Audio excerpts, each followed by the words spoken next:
बहुत से लोग कह रहे हैं कैसे 2014 के बाद ही सब कुछ हुआ।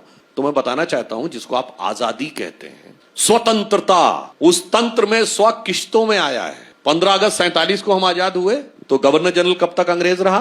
30 जून 48 तक। तो पूर्ण स्वतंत्रता थी क्या? अब आइए, भारत का सेनाध्यक्ष कब तक अंग्रेज रहा? 1949 general Francis Roy butcher. Bharat का एयरफोर्स चीफ कब तक अंग्रेज रहा? 1954 गेराल्ड गिब्स। भारत का नौसेना चीफ कब तक अंग्रेज रहा? 1958 स्टीफन कार्लाइल। देखिए किस्तों में मिल रही है आजादी। इंडिया गेट के ऊपर किंग जॉर्ज की मूर्ति कब तक रही? 1968। 1977 तक सारे ऑल इंडिया एग्जाम सिर्फ इंग्लिश में, किसी भारतीय भाषा का कोई मतलब नहीं। किश्तों में आजादी आ रही थी। और तो और आपको पता है भारत का बजट 1997 तक शाम 5 बजे आता था। क्यों?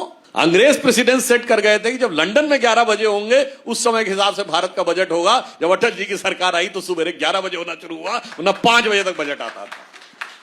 फिर आप सोचिए अगली किश्तें कैसे धीरे धीरे किश्तों से बाहर आ रहे थे। हमारा बजट मोदी जी की सरकार आने से पहले कब आता था? 1 मार्च को। अब आता है 1 फरवरी को। 1 मार्च को कहे आता था? क्योंकि इंग्लैंड के मौसम के हिसाब से मार्च में माहौल काम करने लायक होता है, जनवरी फरवरी तक तो बर्फ जमी रहती है। हमारे यहां मानसून आ जाता है जून के पहले सप्ताह में और जून के तीसरे सप्ताह तक पूरे भारत में पहुंच जाता है। तो हमें मानसून से लगभग 1.5-2 महीना पहले जो हमने अलॉटमेंट किए हैं फाइनेंशियल, वो सब पे पहुंच जाने चाहिए। इसलिए मोदी जी ने कहा भारत के मौसम से बजट आएगा, अंग्रेज के मौसम से नहीं चलेगा। गर्मी का सीजन है तो वाटरमेलन, तरबूज तो सब लोग पीते होंगे, खाते होंगे। तो क्या बताया गया जरा हिस्ट्री किताब में? तरबूज कौन लाया था? बाबर लाया था। भाई साहब तरबूज की जो शेल्फ लाइफ है वो कितनी है? 10 से 12 दिन।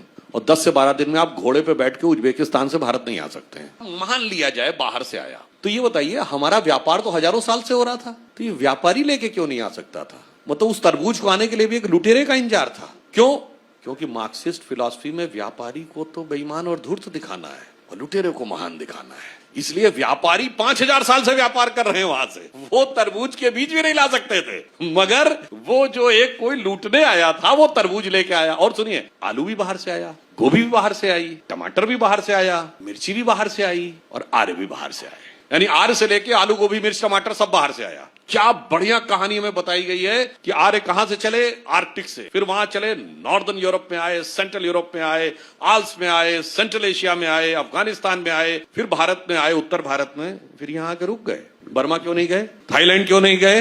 वियतनाम क्यों नहीं गए? ऐसा लगा जैसे वहां से सिर्फ उत्तर और दक्षिण भारत का विभाजन करने के लिए आ रहे थे। अद्भुत थ्योरीज हमको पढ़ाई गई, ऐसी ऐसी चीजें हमें पढ़ाई गई और हमारे दिमागों में वो चीजें भर गई इस ढंग से कि आज भी हमारा इंटेलेक्चुअल क्लास, जो सुषमा स्वराज जी ने 1996 के अपने स्पीच में कहा था कि जब तक आप भारतीय होने पे शर्म का अनुभव और हिंदू होने पे ग्लानि का अनुभव न करें तब तक आप भारत में इंटेलेक्चुअल नहीं माने जा सकते थे।